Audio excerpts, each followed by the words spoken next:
Baik. Apa pertanyaan, Nur?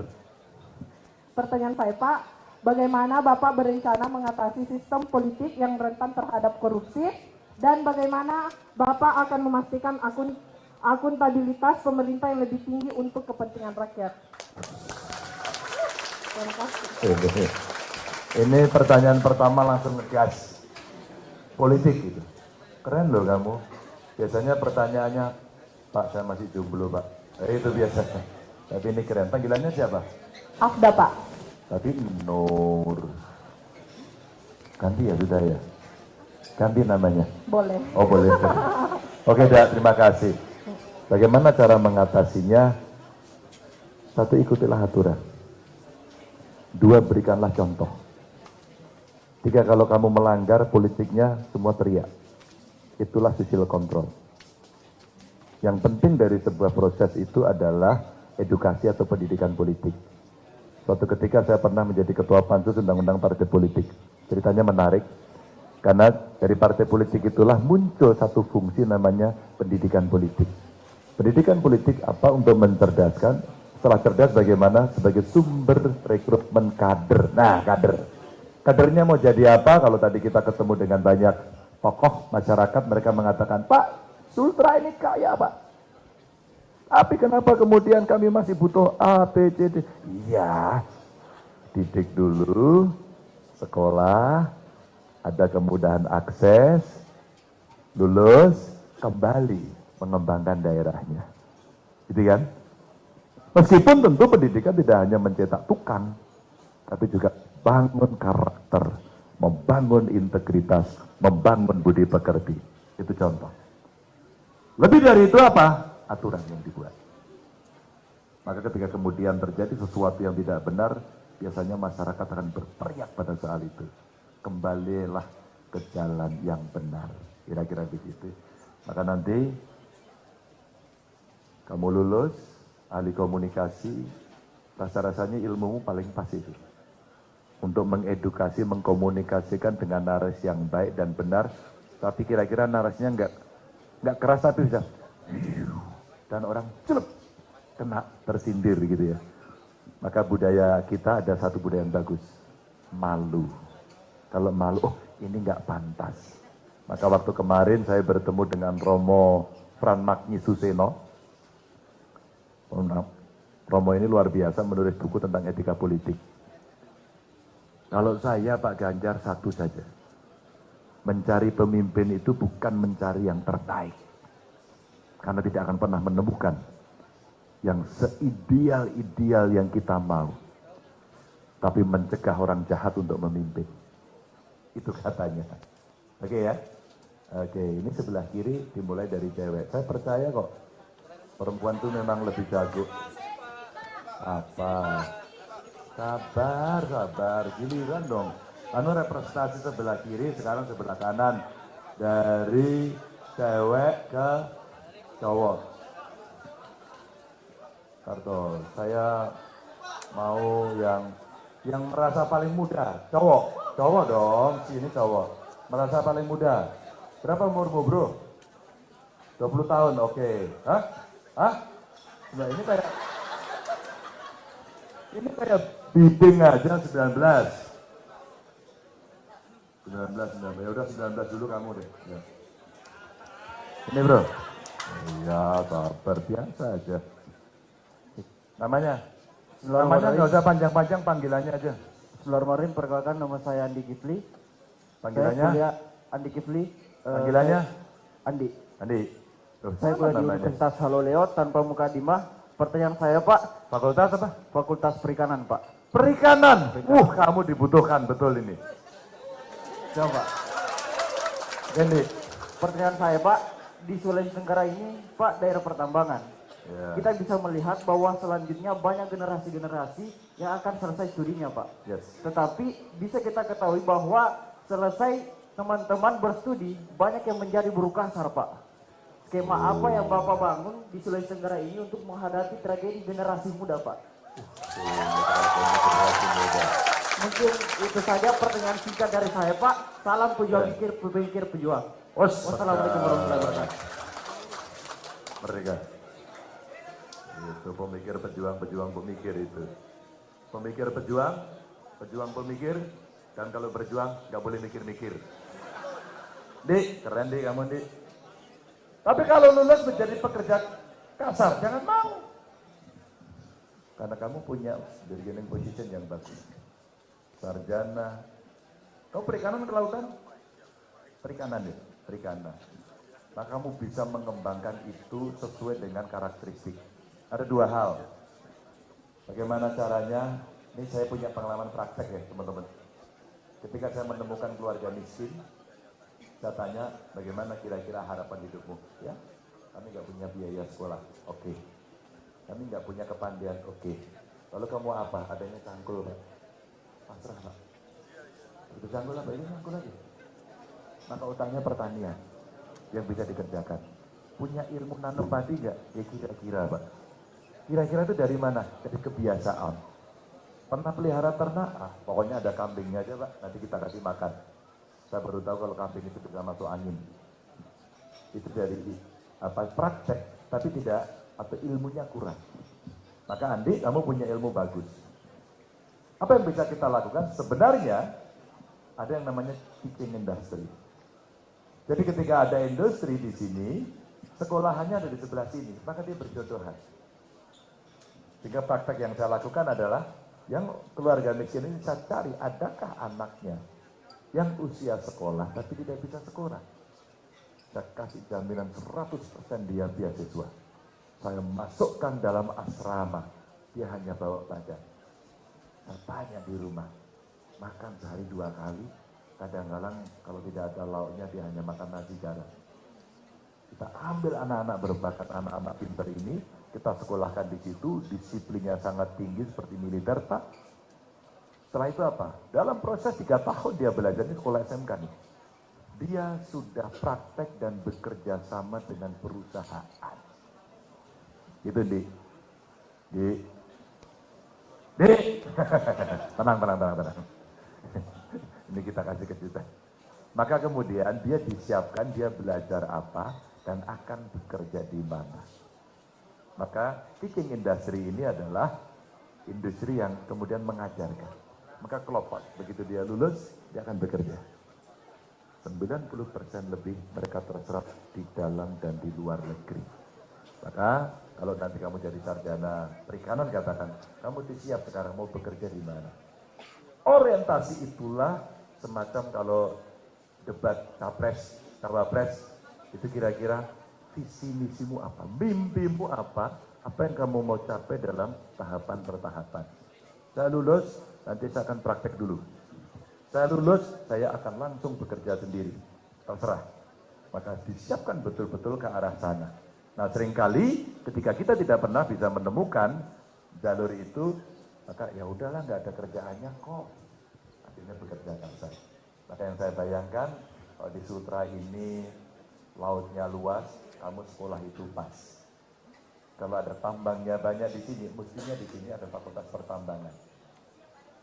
Ya, ada ya? Oh teknik pertambangan ada? Oh teknik mineral ada juga? Oh pertambangan? Udah pas. Maka kemudian mestinya kalian sudah praktek di industri tambang yang ada di sini. Sudah praktek. Nanti ada 2. Yang mining katakan bagaimana geologi, katakan kemudian mengetahui potensi dan bagaimana cara mengeksploitasi dan mencegah dari kerusakan lingkungan. Yang kedua mengolah.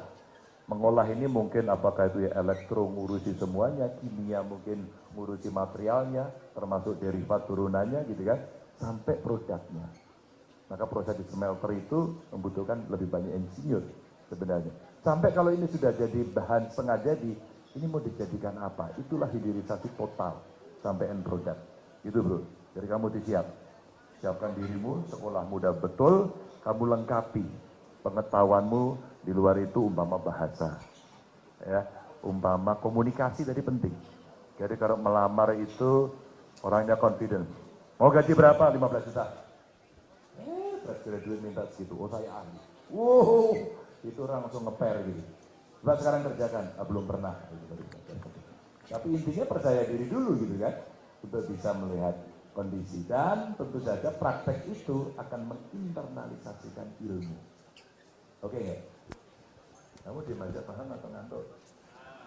Atau lagi chatting sama pakarnya nih? Oke, tarik. Belakang, belakang. Belakang, Pak. Cowok sekarang cewek? Lagi-lagi, Pak. Cewek? Oke. Ya. Ya.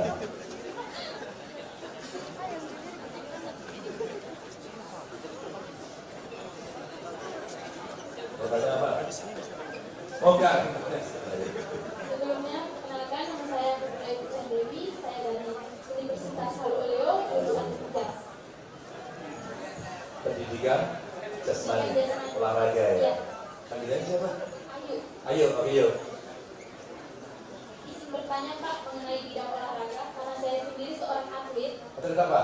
atlet lari. Lari. Itu juga ternyata. Tapi Pak ambil lari dari kenyataan. Oke yuk, kamu pelari apa? Sprinter, maraton? Pantas kamu pinter. Ya, ya. Kiranya Pak untuk di Sulawesi Tenggara, khususnya saya sendiri, merasa kurangnya fasilitas latihan yang memadai serta kurangnya kompetensi kami sebagai atlet hanya menggunakan menggunakan fasilitas kampus khususnya untuk keberangkatan di luar daerah. Nah, di sini pertanyaan saya, hal apa yang akan Bapak lakukan untuk mengembangkan SDM di bidang olahraga khususnya di Sulawesi Tenggara maupun di Indonesia lain? Kemudian pertanyaannya ini gambar. Apa yang bisa dilakukan? Jadi periksa telepon kondinya sama gubernurnya. Itu ada atlet namanya Ayu. Dia sprinter hebat. Satu yang perlu ditambah adalah sistem informasi olahraga. Di dalamnya salah satunya adalah atlet. Atlet itu lama dan usianya terbatas. Kecuali atlet apa yang satu dari atlet bridge ya. Bridge itu grupnya keluarga Jarum itu usianya sudah 80 itu main dan dia juara. Maka dulu ada janji begini, kalau nanti kamu dapat medali kamu akan jadi PNS, tapi kita pada jadi PNS nggak mau dia. Luar biasa Jarum. Nah, sistem informasi olahraga itu penting. Di dalamnya ada atlet. Maka sejak kecil nemu bakat penyanyi, nemu bakat pelari, mesti dilihat ini grafiknya menarik ini. Kalau kemudian mewakili Sultra, maka Sultra punya kewajiban dan tanggung jawab untuk mendidik. Tapi lari. Kalau Ayu hebat dan kemudian punya potensi, siap-siap yuk. Siap-siap, kamu bisa dibaca boleh berpikir. Yang penting wakili orang yang lain. Apa sih yang bisa dilakukan? Saya pernah ngobrol sama Presiden soal ini. Pak Presiden usul sama fasilitasnya. Kalau kita ada event nasional kayak apa sih, PON ya. Sebenarnya kita bangun dulu alat olahraga, apa pusat olahraga maksud saya. Bagus. Saya usulkan begini, coba itu hanya untuk pembukaan saja. Jadi mas dia bola. Yang lain atletik titipkan ke kampus. Jadi yang dikasih bantuan itu kampus saya titipin ya. Ini lapangan atletik. Terserah. Mau lari ke lompat tinggi, lompat jauh, lompat terserah. Itu hanya untuk kawasan itu. Contohnya ada nggak Pak Ganda? Ada. Di mana? Untuk kami di Jawa Tengah di UKS ini. Satya Wacana di Salatiga. Itu akhirnya menjadi produsen atlet. Dan orang-orang kayak Ayu bisa diambil. Dikembangkan, masuk dari sini, lolos dia di tingkat provinsi, bagus banget, bisa ditarik ke pusat. Agar apa tidak aja. Yang kelak kemudian bisa mengibarkan bendera. Dan dijamin, saya itu tukang jamin. Kalau ada anak muda itu berprestasi, pasti mahasiswa kan? Itu ada banyak pengalaman. Kalau dia lulus, Pak, saya sudah lulus Pak, bahkan sejak SMA. Saya tanyain, kamu mau kuliah atau mau kerja? Siapa? Sampai kuliah, kemana? Rata-rata mintanya ke Akpol sama Akmil. Saya tulis surat sebagai gubernur tadi. Anak ini berprestasi, mohon dipertimbangkan. Dan kita nggak paksa. Dan ternyata TNI Polri punya cara karena dari pintu prestasi. Maka ada teman sosial lah kira-kira AT kalau tidak salah dia lulus. Jadi Taruni sekarang sudah selesai. Program dari Taruni. Fotonya dikirim ke sana. Bapak masih ingat saya? Enggak, saya bilang gitu. Masa nggak ingat sih Pak? Ini Bapak fotonya. Enggak, tahu itu kamu juara kan. Pas sekarang saya sudah bertugas. Tentang dengan bahasa radio. Hanya setidaknya jadilah polisi yang baik. Jaga integritas layani siapa? Karena dia merasa ada ikatan batin. Itu yuk. Yang sarjana ada. Sarjana ada yang apa sih masuk TNI Polri itu kan? Programnya ikatan dinas ya. SIPSS nama panjangnya itu. Pokoknya ikatan dinas lagi. Yang modelnya begitu. Dan itu ternyata inilah cara melihat. Jadi satu memberikan fasilitas kampusnya agar nanti ini terus sama kampusnya. Yang kedua memberikan sarjana pada akademik. Oke nggak kira-kira? Kalau pengennya kalau terus mau kerja apa? Guru kah? Dari tentara kah? Polisi kah? BUMN kah? Jadi guru. Jadi guru. Kalau jadi guru kemana? Agar bisa jadi guru. Mau jadi guru swasta itu PNS. Ya. Bagus. Tinggal ngomong sama Pak Menpan. Pak Menpan, Ayu ini luar biasa. Dia juara di sini. Dia belajar yang metodologi tentang olahraga. Pak, kalau dong Pak, ini medali emasnya sudah 27 lah. Wah, gitu ya. Terima, kita masuk. Terima kasih nih. Terima kasih dah. Belakang Pak, belakang Pak. Oke, sekarang depan kasih. Cowok.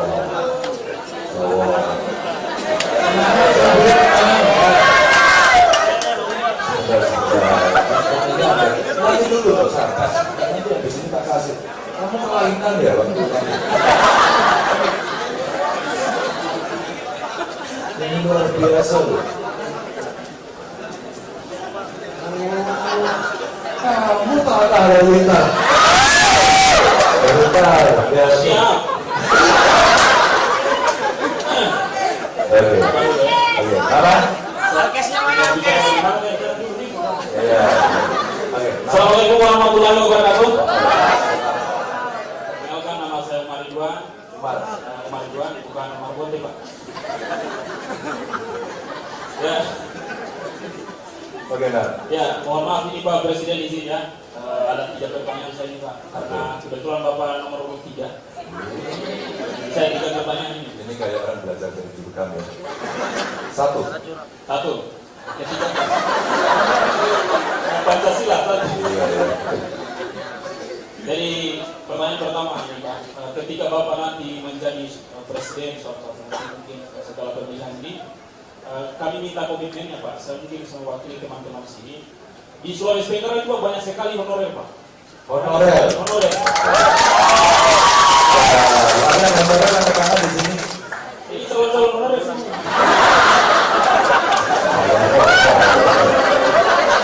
Honorer kali ya. Oke, Banyak sekali pertanyaan. honorer di Sulawesi Tenggara ini Pak. Mulai dari Pertanyaannya apa? Komitmennya Komitmennya apa? begini Pak. Misalnya soal nanti karena saking banyaknya honorer ini. Iya. Itu mereka pusing itu honorer banyak sekali Pak. Ya. Bagaimana caranya supaya mereka ini mau diapakan karena mereka ini sudah di PNS semua Pak. Harapannya sebenarnya saya apakan? Maksudnya mau digimanakan begitu Pak. Ya, oke. Jadi Satu banyak honorer honorer daripada masyarakat gitu ya. Kedua. Pak, pertanyaan saya yang kedua, di Sulawesi Tenggara ini kaya sekali. Terutama kami punya nikel Pak. Nikel. Ya. Cuman yang jadi masalah adalah di sini itu banyak sekali pengangguran. Oke. Lebih banyak tenaga kerja asing yang masuk dibandingkan warga lokal yang bekerja. Kamu sekolah apa? Saya konten kreator Pak. Umpama kamu kerja di nikel, kira-kira di bagian apa? Ceker. Ya. Jadi belajar daerah bisa kerja di sana ya. Yang ketiga, Saya mewakili mereka ini. Kamu mewakili mereka. Ya maksudnya yang anggota DPR dia aja suka mewakili. Saya atau komen-komen begitu banyak suruh saya bertanya. Ketiga. Jadi sekarang normal kita lamar Pak. Iya, ketiga. Ketiga Pak, Sulawesi Tenggara ini sangat luas Pak, selain kaya luas. Kalau bisa adakan pemekaran Pak, 2 provinsi. Soalnya pelayanan pemerintah kepada masyarakat kadang tidak sampai Pak, jauh sekali. Tidak sampai pelayanannya kadang jauh ke sana. Contohnya pelayanan Saya harus KTP Pak. Urus KTP iya. itu 3 jam perjalanan Pak. Jika di sana dikasih timbang lagi dikasih pusing.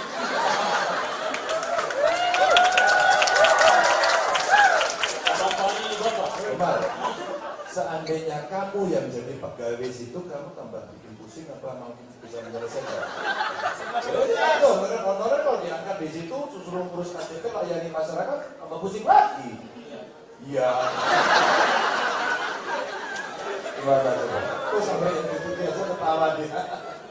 Iya. Terus? Itu saja 3 Oh, iya. Ya, sebelum saya akhiri Pak, saya mau bilang juga, saya datang di sini bukan saya sebagai konten kreator, saya datang di sini sebagai fans Kevin Idola. Saya juga datang di sini karena ingin saya juga datang di sini karena ingin bersilaturahmi dengan Pak Ganjar Pranowo. Makanya supaya silaturahmi tidak putus.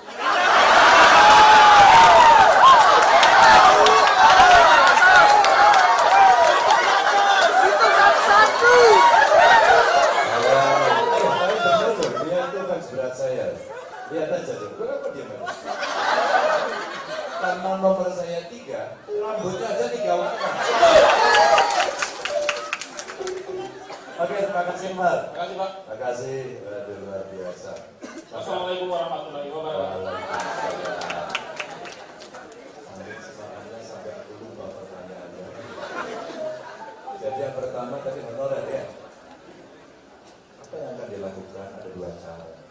Yang pertama sekarang isinya adalah namanya P3K, pegawai pemerintah dengan perjanjian kerja. Rasanya ada fungsi 2, saya ngurusi ini. Dulu ada honorer kategori 1 dan 2. Ada namanya dulu guru bantu, sampai dibuat klasifikasi. Itu dibuka semuanya, semua pengen masuk. Ada pengen semua dari PNS. Yang pengen dari PNS angkat tangan di sini. Semuanya. Gak mungkin kalau semua bohong. Agar nanti jadi PNS. Oke, ini kan yang pengen jadi pengusaha.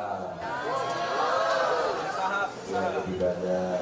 Oke, yang kamu juga ada. Maka caranya adalah 1, tadi mereka bisa masuk ke P3K. Oke, pemerintah dengan perjanjian kerja. Akan dikemanakan? Didistribusikan. Kalau dia sudah magang atau menjadi honorer lama, dia mesti siap didistribusi. Kemana? Ke seluruh Indonesia. Tapi Umar, saya pernah melakukan itu. Kalau kamu besok keterima jadi P3K atau jadi PNS, siapkah ditempatkan di seluruh Indonesia? Kira-kira jawabannya apa? Siap. Orang belum. Begitu jadi turut tanda tangan pengangkatan SK. Langsung ditempatkan. Itu NTT sama Papua kekurangan guru. Kamu berangkat ke sana. Pak, kok jauh sekali. Teman-teman, lihatlah lengan beliau sebelah kanan, ada merah putih. Inilah yang hari ini membutuhkan kontribusi dari anak-anak Indonesia. Begitu. Yang berikutnya apa lagi? Kalau enggak, ikut tes CPNS lagi. Itu cara yang sekarang disediakan. Kalau distribusinya mah gampang. Bahkan kemarin dengan P3K itu, teman-teman, banyak sekolah swasta ikut. Saya sekarang diprotes sama sekolah swasta. Pak Ganjar, itu guru-guru saya ikut tes dan keterima. Dicabutlah dari sekolah dan dia ditempatkan di tempat lain. Kan kekurangan guru. Nah, ya. Gimana cara Pak Ganjar menyelesaikan? Dipinjam aja. Tulis surat pada gubernur, pada bupati, wali kota, saya pinjam untuk ditempatkan di sini. Contohnya Pak Mahfud. Pak Mahfud itu PNS, tapi ngajarnya di UI swasta, nggak pensiun. malah jadi menteri, mau jadi cawapres kan. Ya. Ini contoh. Jadi banyak skill yang bisa kita kerjakan.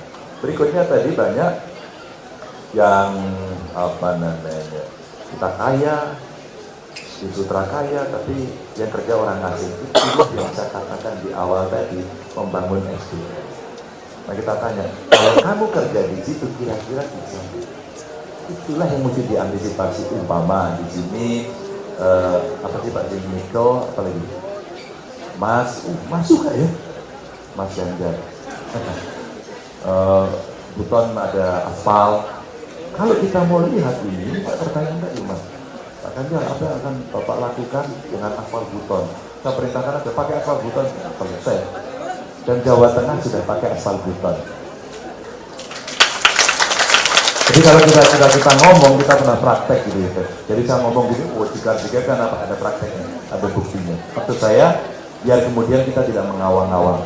Itu caranya. Maka kalau dari pendidikan yang dihubungkan dengan industri yang ada di sini, maka itulah kesempatan kerja dari perencanaan SDM yang bisa kita lakukan. Jadi nanti lulus langsung masuk terus. Kalau perlu apa? Perusahaannya dimintakan kontrak.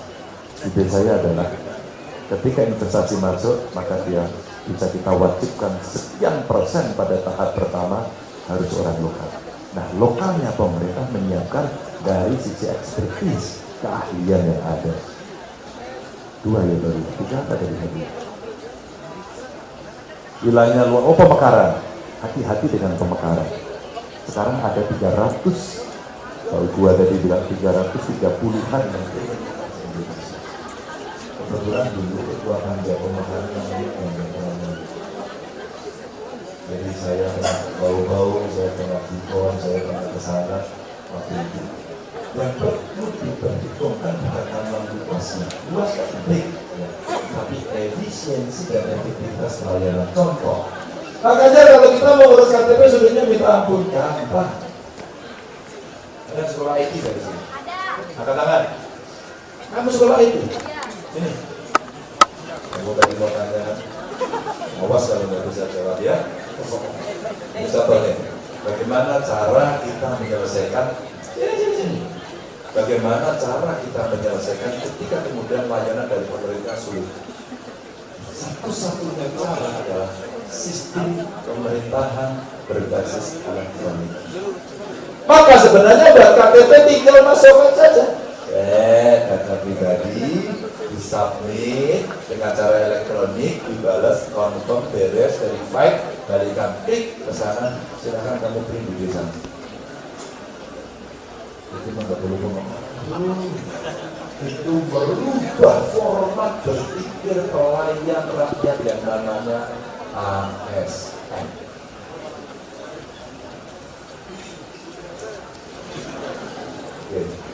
Kalau kamu sekolah IT, pertanyaan Umar tadi, gimana cara teknologi informasi membantu pemerintah memberikan layanan kepada masyarakat dengan gampang? Ada yang dulu belum bertanya. Karena jawab kalau nggak lulus sekolahnya. Baik, saya akan jawab pertanyaan dari Atta Halilintar. Ternyata ya. Kebetulan saya juga ngefans sama dia. Ternyata fansnya berulang Pak. Jadi kalau baris kamu berdiri sini.